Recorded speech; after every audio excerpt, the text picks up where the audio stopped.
അന്ന് ഒരു മലയാളി ലുക്കില്ല എന്ന് പറഞ്ഞ് എനിക്കതിൽ നിന്ന് മാറേണ്ടി വന്നു. അതിനുശേഷം നീണ്ട 13 വർഷത്തെ കാത്തിരിപ്പാണ് സാറിൻ്റെ ഒരു ക്യാരക്ടർ ചെയ്യാൻ പറ്റുക എന്നുള്ളത്. ആദ്യമായി വാസുവേട്ടന് പിറന്നാൾ ആശംസകൾ. എല്ലാവരും MT സാർ എന്ന് വിളിക്കുന്ന അദ്ദേഹത്തിന് എന്താണ് വാസുവേട്ടൻ എന്ന് ഞാൻ വിളിക്കുന്നത് എന്ന് സംശയമുണ്ടാവും പലർക്കും. പക്ഷെ അത് ഞങ്ങൾ കോഴിക്കോട്ടുകാർക്ക് അദ്ദേഹം തരാതെ തന്ന ഒരു അനുവാദമാണ്. മനോരഥങ്ങൾ ഇതിൻ്റെ ഭാഗമായി ഒരു സിനിമ സംവിധാനം ചെയ്യാൻ കഴിഞ്ഞത് ഭാഗ്യമായി തന്നെ കരുതുന്നു. അതും എനിക്ക് പ്രിയപ്പെട്ട 2 കഥകൾ. അതിൽ എനിക്ക് പ്രിയപ്പെട്ട ഞാൻ ഏറെ ആദരിക്കുന്ന മലയാളത്തിൻ്റെ മമ്മൂക്ക അഭിനയിക്കുന്നു. നന്ദി എല്ലാവർക്കും ഈ സമയത്ത് പറയുന്നു. നന്ദി. നമസ്കാരം MT സാർ, പിറന്നാൾ ആശംസകൾ. എല്ലാവർക്കും നമസ്കാരം. MT സാറിൻ്റെ തിരക്കഥയിൽ മുഖ്യ കഥാപാത്രമായി അഭിനയിക്കാൻ ഭാഗ്യം ലഭിച്ച 2ാമത്തെ സിനിമയാണ് മനോരഥങ്ങൾ.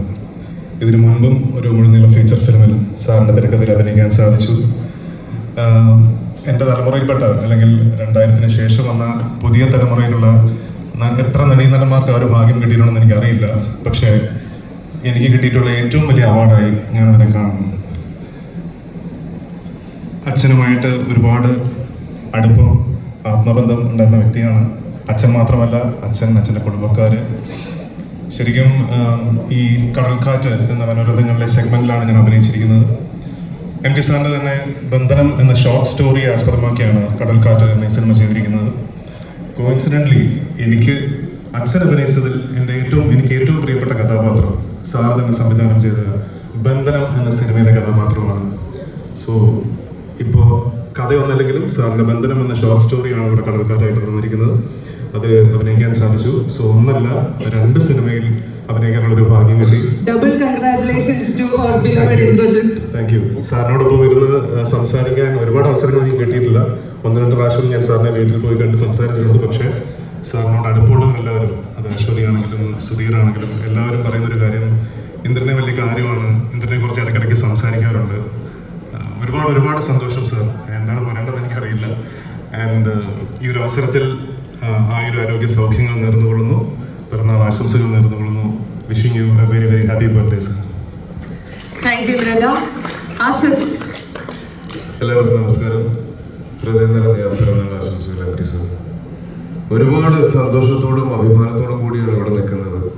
ഞാൻ ആദ്യമായി MT സാറിൻ്റെ മുന്നിൽ എത്തുന്നത് നീലത്താമര എന്ന സിനിമയുടെ ഓഡിഷന് വേണ്ടിയിട്ട് ലാൽജോ സാറിനെ വന്ന് കാണാൻ പറഞ്ഞപ്പോഴാണ്.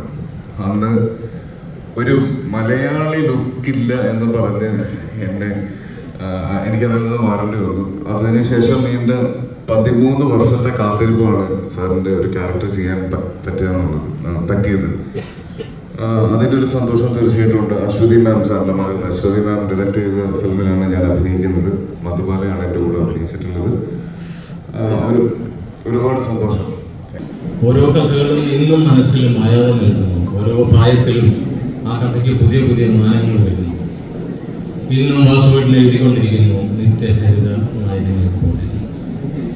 ജീവിതത്തിലെ വലിയൊരു സ്വപ്നമായിരുന്നു. ഞാൻ ഭരതനാട്യത്തിലൂടെ വർക്ക് ചെയ്യുമ്പോൾ ആദ്യമായി ഭരതനാട്യൻ്റെ കയ്യിൽ തന്ന തിരക്കഥ ഋഷ്യശങ്കൻ എന്ന പേരിലുള്ള വൈശാലിയുടെ തിരക്കഥ. വാസുവേട്ടൻ്റെ കയ്യക്ഷരം കണ്ട് ഞാൻ കോരിത്തരിച്ച് ആ തിരക്കഥ വായിക്കുമ്പോൾ മനസ്സിലൂടെ ഓടിയെത്തി ഞാൻ എന്നും ആരാധിക്കുന്ന വാസുവേട്ടനെ കുറിച്ചാണ്.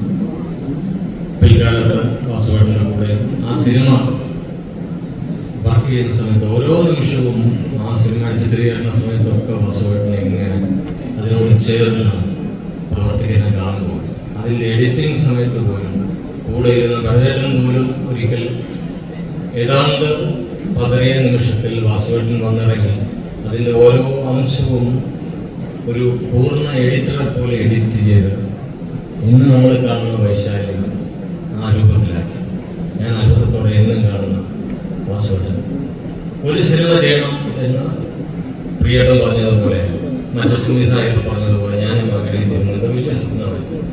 ആദ്യം തന്നെ നടന്നാൽ ഞാൻ വാസോട് ചോദിച്ചിരുന്നു, എനിക്ക് ഒരു തിരക്കഥ തരണം. തീർച്ചയായും ചെയ്ത് തരാമെന്ന് പറഞ്ഞിരുന്നു. പക്ഷേ എൻ്റെ ഒരു പക്ഷേ എടുത്തിയാട്ടം കൊണ്ട് മറ്റു സിനിമകളിലേക്കൊക്കെ ഞാൻ പോയി. ഇന്ന് ഈ നിമിഷം എൻ്റെ ജീവിതത്തിലെ ഏറ്റവും അർത്ഥവത്തായ നിമിഷമാണ്. എനിക്ക് അശ്വതി ഒരു സ്വാതന്ത്ര്യം തന്നു. ഈ 10 കഥകളിൽ ഇഷ്ടമുള്ള തിരഞ്ഞെടുത്തോളൂ. ഞാൻ പറഞ്ഞു, എനിക്ക് സ്വർഗം തുറക്കുന്ന സമയം മതി. ഒരിക്കൽ എന്നും കാലത്തെ അതിജീവിക്കുന്ന ഒരു കഥയാണ്. ഒരു കഥാകാരൻ്റെ കഥ ജീവിതത്തിൽ എല്ലാ കാലത്തും അർത്ഥവത്താവുമ്പോഴാണ് അത് മഹത്തരമാണ്, ലോകോത്തരമാണ്. ഒരിക്കൽ ആൾക്കൂട്ടത്തിൽ തന്നെ എന്ന സിനിമ പുറത്തിറങ്ങുമ്പോൾ അന്ന് ഏറ്റവും റിലവൻ്റായ ടോപ്പിക്കായിരുന്നു. ഇന്ന് സ്വർഗം തുറക്കുന്ന സമയം വീണ്ടും റിലവൻ്റായ ടോപ്പിക്കായി മാറുന്നു. ഈ ചിത്രത്തിൽ അഭിനയിക്കാൻ വേണ്ടി നെടുമുടി വേണു വരുമ്പോൾ നിയോഗം, നിമിത്തം എന്ന വാക്കുകളൊക്കെ ഞാൻ എൻ്റെ മനസ്സിലേക്ക് വരികയാണ്. അദ്ദേഹത്തെ കണ്ടപ്പോൾ ആ ശൈലിയിൽ കിടക്കുമ്പോൾ, ജീവിതത്തിൻ്റെ അവസാന രംഗം അഭിനയിക്കാൻ കിടക്കുമ്പോൾ എൻ്റെ മനസ്സ് പ്രാർത്ഥിച്ചു, ഇതൊരിക്കലും അദ്ദേഹത്തിൻ്റെ സ്വർഗം തുറക്കുന്ന സമയമാവരുത്. പക്ഷേ ഒരുപക്ഷെ വേണിച്ചേട്ടനും അറിയാമായിരുന്നു എന്ന് തോന്നുന്നു. അതിന് ചിത്രീകരണ വേളയിൽ മുഴുവൻ ഞാനും മിക്കവാറും അടുത്തിരുന്ന കാര്യങ്ങൾ ഒഴിഞ്ഞു കൊടുക്കും. പിന്നീട് ആഴ്ചകൾക്ക് ശേഷം അദ്ദേഹം ആശുപത്രിയിലായി. അവിടെ തൻ്റെ സഹധർമ്മിണിയെ അടുത്ത് വിളിച്ചിട്ട് പറഞ്ഞു, ഞാൻ ഈയിടെ ഒരു സിനിമ അഭിനയിച്ചു വാസവട്ടിൻ്റെ, അതിൽ ഇതുപോലൊരു രംഗമുണ്ട്, ഞാനിപ്പോൾ കിടക്കുന്നത് പോലൊരു രംഗം. മക്കളെയും വിളിച്ച് അടുത്തിരുത്തി. അന്ന് വേണോട്ടം പറഞ്ഞ വാക്കുകൾ ചേച്ചി പറയുമ്പോൾ ശരിക്കും ദുഃഖം തോന്നുന്നു. ഏതാണ്ട് നിയോഗം പോലെ വേണോട്ടം നമ്മളെ വിട്ടു പോകുമ്പോൾ സ്വർഗം തുറക്കുന്ന സമയം നമ്മൾ വീണ്ടും വീണ്ടും കാത്തിരിക്കുന്നു. എൻ്റെ മനസ്സിലെ, എൻ്റെ ജീവിതത്തിലെ ഒരുപക്ഷെ ഏറ്റവും അർത്ഥവത്തായ മുഹൂർത്തം ഇതാണെന്ന് ഞാൻ മനസ്സിലാക്കുന്നു. വാസുവേട്ടൻ്റെ ഒരു തിരക്കഥ സംവിധാനം ചെയ്യാൻ കഴിഞ്ഞതാണ് എൻ്റെ ജീവിതത്തിലെ ഏറ്റവും അർത്ഥവത്തായ മുഹൂർത്തം. നിയോഗങ്ങളും നിമിത്തങ്ങളും കൂടി ചേരുമ്പോൾ നമ്മളൊന്നും മനസ്സിലാക്കുന്നു. ലോകം കണ്ട ഏറ്റവും വലിയ എഴുത്തുകാരൻ നമ്മളോടൊപ്പം ഈ നിമിഷം ജന്മദിനം കൊണ്ടാടുമ്പോൾ ഇത് തന്നെയാണ് അർത്ഥവത്തായ മുഹൂർത്തം. നന്ദി, നമസ്കാരം. ചെറുകഥ എന്ന ഒരു ഫോം ലഘുചിത്രമായി ഉപയോഗിക്കുന്നതിൽ ഏറ്റവും കൂടുതൽ ഹരം കണ്ടെത്തിയിട്ടുള്ള, അതിലൂടെ സിനിമ പഠിച്ച ഒരാളെന്ന രീതിയിൽ ഇത്തരത്തിലുള്ള പ്രോജക്റ്റ് ചെയ്യാൻ സാധിച്ചത്, അതും മലയാള ചെറുകഥയിലെ ഏറ്റവും ഉന്നത ശീർഷമായിട്ടുള്ള ശ്രീ ടി വാസുദേവന്റെ ഒരു കഥ അധികരിച്ചുകൊണ്ട് വളരെ സന്തോഷകരമായിട്ടുള്ള അനുഭവമായിരുന്നു. പ്രത്യേകിച്ചും ഇതിൻ്റെ കഥ, തിരക്കഥകളൊക്കെ ഡിസ്കസ് ചെയ്യാനൊക്കെ ആയിട്ട് സാറ് വീട്ടിൽ ചെലവഴിച്ച നിമിഷങ്ങൾ ഇതിന് പ്രത്യേകത കൂടിയുണ്ട്. സാറിൻ്റെ സഹധർമ്മിണി കലാമണ്ഡലം സരസ്വതി ടീച്ചർ ഈ ചിത്രത്തിൽ അഭിനയിച്ചിട്ടുണ്ട്. മാത്രമല്ല അശ്വതിയിൽ അഭിനയിച്ചിട്ടുണ്ട്. അങ്ങനെ വളരെ ഒരു കുടുംബ സെറ്റിലായിരുന്നു ഇതിൻ്റെ ചിത്രീകരണമൊക്കെ. വളരെ സന്തോഷകരമായിട്ടുള്ള ഈ ഒരു അവസരം സമ്മാനിച്ചതിന് ന്യൂസ് വാല്യൂ ഫിലിംസിന് പ്രധാനമായിട്ടും, പിന്നീട് സരിഗമ, അതുപോലെ ഇന്ന് ഇത് നമുക്ക് മുമ്പിലെത്തിക്കുന്ന പ്രേക്ഷകർ മുമ്പിലെത്തിക്കുന്ന ZEE5 പ്ലാറ്റ്ഫോമിനും എല്ലാ അഭിനന്ദനങ്ങളും അറിയിക്കുന്നു. എൻ്റെ സഹപ്രവർത്തകർക്കെല്ലാം നന്ദി പറയുന്നു. നമസ്കാരം. 98-ൽ KP അപ്പൻ എന്ന മലയാളത്തിലെ എക്കാലത്തെയും ഏറ്റവും വലിയ നിരൂപകനെ അതിനിശ്ചിതമായി വിമർശിച്ച് ഞാൻ എഴുതിയ ഒരു ലേഖനം ഞാൻ മാതൃഭൂമി ആഴ്ചപ്പതിപ്പിന് അയച്ചു കൊടുത്തു. എന്നെ ഞെട്ടിച്ചുകൊണ്ട് 2 ആഴ്ച കഴിഞ്ഞ് അത് പ്രസിദ്ധീകരിച്ചു. അന്ന് പത്രാധിപർ ശ്രീ MT വാസുദേവൻ നായരായിരുന്നു. എന്നെപ്പോലെ ആയിരക്കണക്കിന് എഴുത്തിലേക്ക് വരാൻ വെമ്പി നിൽക്കുന്ന ചെറുപ്പക്കാർക്ക് വഴികാട്ടിയ ഒരു പത്രാധിപർ കൂടിയായിരുന്നു MT എന്നുള്ളത് ഈ അവസരത്തിൽ മറന്നു പോകരുത്. ഒപ്പം നിലപാടുകൾ പറഞ്ഞാൽ ചിറകുകൾ അരിയപ്പെടും എന്ന ഒരു കാലത്ത് നിന്നുകൊണ്ട് തൻ്റെ പ്രായം മറ്റാരേക്കാളും താൻ ചെറുപ്പമാണ് എന്ന് വിപ്ലവകരമായി ഉറക്കെ പ്രഖ്യാപിക്കുന്ന MT വാസുദേവനാരുടെ നിലപാടുകൾക്കും കാലത്തെ ജയിക്കാനുള്ള കരുത്തുണ്ട് എന്ന് പറഞ്ഞുകൊണ്ട് ഞാൻ അവസാനിപ്പിക്കുന്നു. നന്ദി, നമസ്കാരം. എൻ്റെ കാശിയിൽ എഴുത്തുകാരൻ്റെ ഇൻറ്റഗ്രിറ്റി ഒരു കാലത്ത് വിട്ടുകൊടുക്കാത്ത എൻ്റെ പ്രിയപ്പെട്ട എം ടി സാറിന് ജന്മദിനാശംസ. അദ്ദേഹത്തിൻ്റെ എഴുത്ത് പുസ്തകങ്ങളിലൂടെ, പ്രത്യേകിച്ച് തിരക്കഥകൾ, DC പബ്ലിഷ് ചെയ്ത തിരക്കഥകളിലൂടെ വായിച്ചാണ്. തിരക്കഥയെല്ലാം നമ്മളെല്ലാം പഠിക്കുന്നു. ഞാൻ എന്നെപ്പോലൊരു ചലച്ചിത്ര വിദ്യാർത്ഥി പഠിക്കുന്നു. അതിനകത്ത് ആ തിരക്കഥ വായിക്കുന്നതിനോടൊപ്പം തന്നെ അതിൻ്റെ മുമ്പ് അദ്ദേഹം എഴുതിയിരിക്കുന്ന ആമുഖമുണ്ട്. അതിനകത്ത് ആ കഥ വന്ന വഴിയെക്കുറിച്ച്, അതിൽ പലതും ചുറ്റുപാടിൽ നിന്ന് എങ്ങനെയാണ് കഥകൾ അദ്ദേഹം കണ്ടെത്തുന്നുള്ളൊരു പാഠമാണ്. ആ ടെക്സ്റ്റ് ബുക്ക് ആണെങ്കിലും ഇതേപോലുള്ള ചലച്ചിത്രങ്ങൾ ഇന്നത്തെ ജനറേഷനുള്ള ഒരു പക്ഷേ സിനിമാ വിദ്യാർത്ഥികളെന്ന് വിളിക്കാവുന്ന സംവിധായകർ കടമെടുത്തിരിക്കുന്നു. എനിക്ക് എന്തുകൊണ്ട് ജയരാജ് സാർ പറഞ്ഞു, ജയരാജ് സാറിന് കിട്ടിയ സ്വാതന്ത്ര്യം എനിക്കുണ്ടായിരുന്നില്ല. എന്നിലേക്ക് ഷെർലക്ക് വരികയായിരുന്നു. അപ്പോൾ എന്തുകൊണ്ടാണ് എന്നെ ഷെർലക്ക് ചെയ്യാൻ സാറ് തിരഞ്ഞെടുത്തതെന്ന് എനിക്ക് ഇന്നും അറിയില്ല. സാറുമായി ചെലവഴിച്ച ആ സമയങ്ങൾ, അദ്ദേഹത്തിൻ്റെ വീട്ടിൽ എനിക്ക് ഇടപെടാൻ പറ്റിയ ആ നിമിഷങ്ങളെല്ലാം വളരെ വിലപ്പെട്ടതായി ഞാൻ കാണുന്നു. പ്രത്യേകിച്ചും കേരളത്തിന് പുറത്ത് അധികം കഥകൾ അദ്ദേഹത്തിൻ്റെതായിട്ടില്ല, വളരെ കുറച്ചേ ഉള്ളൂ. അതും ഇന്ത്യക്ക് പുറത്ത് അദ്ദേഹം സെറ്റ് ചെയ്തിരിക്കുന്നൊരു കഥ, അത് സംവിധാനം ചെയ്യാൻ എനിക്ക് അവസരം ലഭിച്ചു. അതിൽ പ്രത്യേകമായിട്ട് ഞാൻ അദ്ദേഹത്തോട് ചോദിച്ച് മനസ്സിലാക്കിയ ചില സംഭവങ്ങളിൽ വളരെ വളരെ സ്വതന്ത്രമായ അദ്ദേഹത്തിന് നർമ്മം കലർന്ന ഭാഷ എന്നോട് അതിൻ്റെ എന്താ പറയുക, അതിന് ആ കഥ വന്ന വഴിയെക്കുറിച്ച് എനിക്ക് പറഞ്ഞു തന്നു. ഒരുപാട് നന്ദി sir. Thank you so much. News വാല്യൂവിനും അശ്വതിക്കും, ന്യൂസ് വാല്യൂയുടെ എല്ലാ ബന്ധപ്പെട്ട എല്ലാ നിർമ്മാതാക്കൾക്കും, സരിഗമയ്ക്കും, സീഫായിട്ടും എൻ്റെ നന്ദി. Thank you. വ്യക്തിത്വമാണല്ലോ നമ്മുടെ എല്ലാവരുടെയും ബഹുമാനായ വാസുവേട്ടൻ, പ്രിയപ്പെട്ട MD. അദ്ദേഹത്തിന് ആദ്യം തന്നെ ഞാൻ ജന്മദിനാശംസകൾ നേരുന്നു.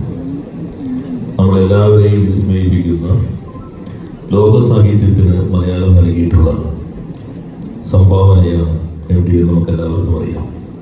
ഇന്ത്യൻ സിനിമയ്ക്കും അദ്ദേഹത്തിൻ്റെ സംഭാവനകൾ നിസ്തുലമാണ്.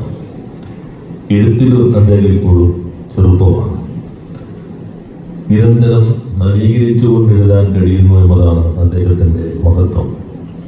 എപ്പോഴൊക്കെ കാണുന്നു അപ്പോഴൊക്കെ പുസ്തകത്തിലേക്ക് കണ്ണുനട്ടിരിക്കുന്ന MD വായനയിൽ അതിനേക്കാൾ ഏറെ ചെറുപ്പമാണ് എന്ന് നമുക്കെല്ലാവർക്കും അറിയാം. അദ്ദേഹത്തിൻ്റെ 9 തിരക്കഥകൾ മലയാളത്തിൻ്റെ മഹാന്മാരായ സംവിധായകരാൽ, 9 മഹാന്മാരായ നടിമാരാൽ നമ്മുടെ മുൻപിലേക്ക് ആന്തോളജിയായി എത്തുന്നു എന്നത് ഏറെ സന്തോഷകരമാണ്. അതിന് നേതൃത്വം നൽകിയ അശ്വതിയെയും ടീമിനെയും ഞാൻ പ്രത്യേകം അഭിനന്ദിക്കുന്നു. ഒരിക്കൽ കൂടി എല്ലാവിധ ആശംസകളും അർപ്പിക്കുന്നു. നന്ദി, നമസ്കാരം. Happiness always. ഞാൻ മഹേഷിനത് പറഞ്ഞുകൊണ്ടിരിക്കുകയായിരുന്നു, ഇന്നിവിടെ കേട്ട മലയാളം ഞാൻ അതിന് മാച്ച് ചെയ്യാൻ നോക്കിയ ഒത്തിരി ബുദ്ധിമുട്ടുള്ള ഒരു കാര്യമാണ്. But I will try to make it as simple and as communicative as possible. വളരെയധികം അഭിമാനമുണ്ട് to be a part of this project. MT സാറിൻ്റെ സ്ക്രിപ്റ്റ് ഞാൻ ഇതിനു മുമ്പ് ഒരു പടം ചെയ്തിട്ടുണ്ട്, Panchagni. Director ഹരിഹരനായിരുന്നു.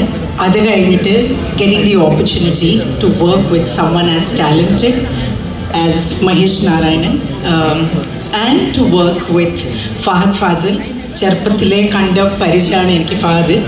So it was extremely എന്താ പറയുക, വെരി ഹാർട്ട് വാർമിങ് എക്സ്പീരിയൻസ്.